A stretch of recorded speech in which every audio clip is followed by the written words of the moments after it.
युद्ध की रणभेरी बज चुकी है। ढोल दमों की थाप पर योद्धाओं के शौर्य को जगाया जा रहा है। योद्धा भी एक हाथ में तलवार और दूसरे में ढाल लेकर तैयार हैं और अब ये शुरू हुआ युद्ध।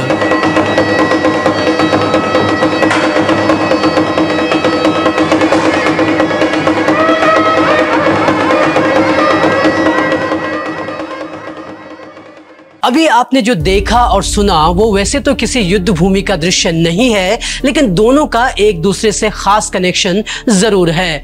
आज उत्तराखंड के कुमाऊं मंडल के जिस नृत्य को आप छलिया या छोलिया नाम से जानते हैं, उसकी उत्पत्ति का इतिहास न सिर्फ राजा महाराजाओं के युद्ध कौशल से जुड़ा है, बल्कि इसका नाम छलिया पड़ने की वजह भी ये राजा ही बने। कुमाऊं के हजारों वर्ष पुराने इस नृत्य की उत्पत्ति की रोचक कहानी क्या है वो हम आपको आगे बताने वाले हैं। जिस छलिया डांस को आज आप शादियों और अलग अलग समारोहों में एंजॉय करते हैं, वो कैसे शांति और जीत का संदेश लेकर कभी लौटा करता था, इसकी कहानी भी जानेंगे। और इसके साथ ही जानेंगे कि जिस परंपरा को हमारे बुजुर्गों ने सदियों से सहेज कर रखा है, वो आज क्यों और कैसे बिखरती नजर आ रही है। छोलिया नृत्य के इतिहास में जाने से पहले जान लेते हैं कि ये छोलिया नृत्य आज किस तरह से पेश किया जाता है। छोलिया कुमाऊनी संस्कृति को एक विशेष पहचान देता है। छोलिया नर्तकों की टोली को छोलियार कहा जाता है। छोलियारों की संख्या 10 से 20 तक हो सकती है। इसमें ढोल, दमाऊं, मशकबीन, तुरही, रणसिंगा वादकों के साथ छोलिया नर्तक शामिल होते हैं। नर्तकों के दाएं हाथ में तलवार और बाएं हाथ में प्रहार को रोकने के लिए ढाल होती है। इन्होंने पहले जमाने के सैनिकों की तरह ही कपड़े पहने हुए होते हैं, हालांकि अब ये कपड़े ज्यादा रंगीन हो चुके हैं। इसमें वाद्य यंत्रों के वादकों एवं नर्तकों के बीच गजब की जुगलबंदी होती है। ढोल वादक की ताल के साथ ही नृत्य में भी बदलाव होते हैं और बदलते वक्त के साथ छोलिया नृत्य में भी कई तरह के करतब शामिल हुए हैं।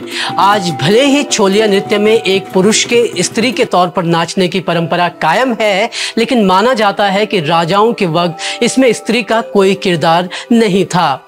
ऐसा संभव है कि बाद में जब ये नृत्य राज दरबारों से निकलकर समाज में आया तो इसे और मनोरंजक बनाने के लिए डांस के खातिर पुरुषों ने महिलाओं का रूप धरकर मनोरंजन करना शुरू कर दिया।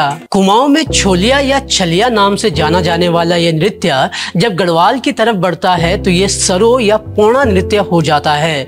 जगह बदलती है तो नृत्य करने का तरीका भी बदल जाता है, लेकिन कमोबेश ये नृत्य एक जैसे ही होते हैं। भोटिया जाति में सरो नृत्य महिलाएं भी करती हैं। पोणा नृत्य भी कुछ इसी तरह का होता है। हालांकि बदलते वक्त के साथ अब सरो और पोणा नृत्य में तलवार का इस्तेमाल कम ही दिखाई देता है, लेकिन अपने प्रतिद्वंदी को छकाने की परंपरा इन नृत्यों में भी नजर आती है। अब आते हैं छलिया नृत्य की उत्पत्ति पर। वैसे तो छलिया नृत्य कैसे और कहां से शुरू हुआ, इसका सटीक जवाब किसी के पास नहीं है, लेकिन इसका कनेक्शन हमेशा से राजा महाराजाओं से बताया जाता है। कुछ इतिहासकार ये मत रखते हैं कि इस नृत्य की शुरुआत कुमाऊं के राजाओं ने की। हम आपको वो रोचक किस्सा भी बताएंगे जिसकी वजह से छलिया नृत्य शादियों का हिस्सा बना, लेकिन उससे पहले हम आपको बताते हैं कि कैसे इसकी उत्पत्ति राजा महाराजाओं से जुड़ी है।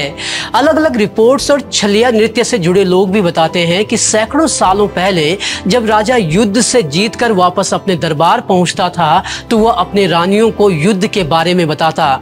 वो बताता कि किस तरह उसने अपने युद्ध कौशल और रणनीति से दुश्मन को धूल चटा दी है।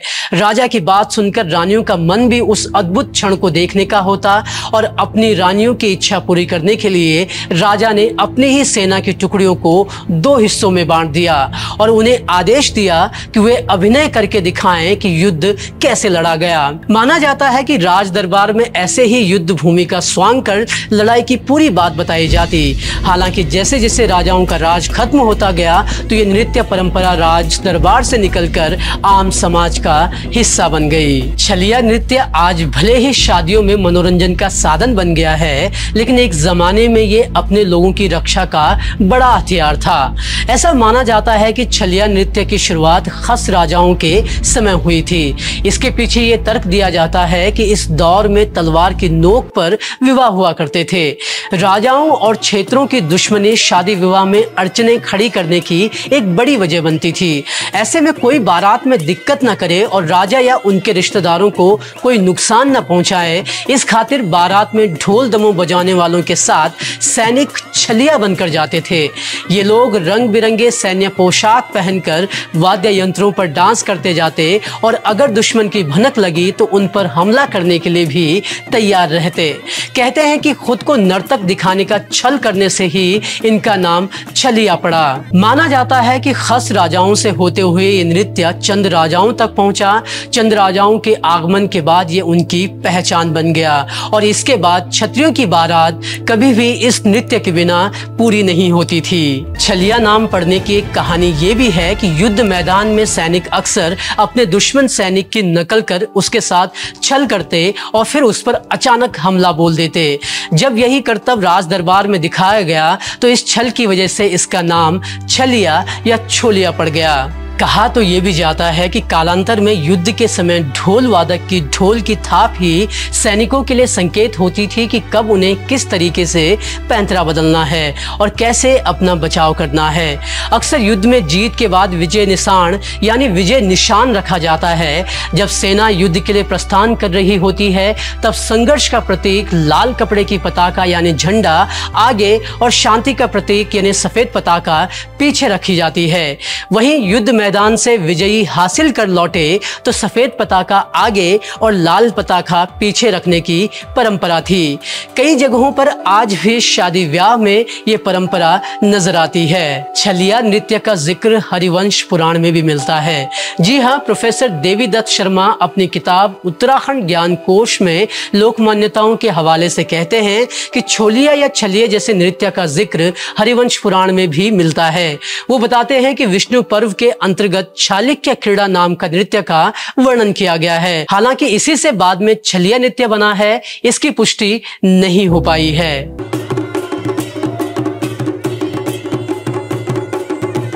एक गौरवशाली इतिहास को अपने में समेटे छोलिया नृत्य आज जिंदा तो है, लेकिन इसे करने वाले नर्तक गरीबी में जीने को मजबूर हैं। गंगोली हाट समेत कुमाऊं की कई जगहों पर ये छोलिया नृत्य करने वाले रहते हैं। इन लोगों के लिए साल के 4-5 महीने काफ़ी काम रहता है जब शादी बारातों का सीज़न होता है, लेकिन बाकी महीने इनके पास ना के बराबर रोज़गार होता है। और यही वजह है कि इनकी नई पीढ़ी में कई लोग अब छलिया बनने की चॉइस नहीं रखते। वो छलिया परंपरा को तवज्जो देने की बजाय परदेश जाकर कमाई करने पर फोकस कर रहे हैं। इसके अलावा उत्तराखंड में बढ़ते बैंड बाजे के चलन में यहाँ के पारंपरिक वाद्य यंत्र और छलिया जैसे नृत्य होते नजर आते हैं। कहीं इस बैंड बाजे के शोर में हमारी परंपराएं लुप्त ना हो जाएं, इसका भी हमें ध्यान रखना होगा। जिस तरह उत्तराखंड में छलिया पांडव नृत्य की परंपराएं हैं, उसी तरह भारतीय सेना में भी एक अनोखी परंपरा है और वो है एक बकरे को अपनी सेना में शामिल करने की परंपरा। जी हाँ, आखिर क्यों कुमाऊं रेजिमेंट की 7वीं बटालियन में हर 10 साल बाद एक बकरा शामिल किया जाता है, इसकी रोचक कहानी जानिए हमारे इस वीडियो में। और आखिर में हमने आपके लिए छोलिया को लेकर यहाँ पर जो भी जानकारी एकत्रित की है वो अलग अलग रिपोर्टों और लोगों से बात करने के आधार पर है। अगर आपके पास भी कोई रोचक जानकारी हमारी परंपराओं को लेकर है तो कमेंट बॉक्स में ज़रूर बताएं और साथ ही हमारे चैनल को शेयर और सब्सक्राइब करना ना भूलें। धन्यवाद।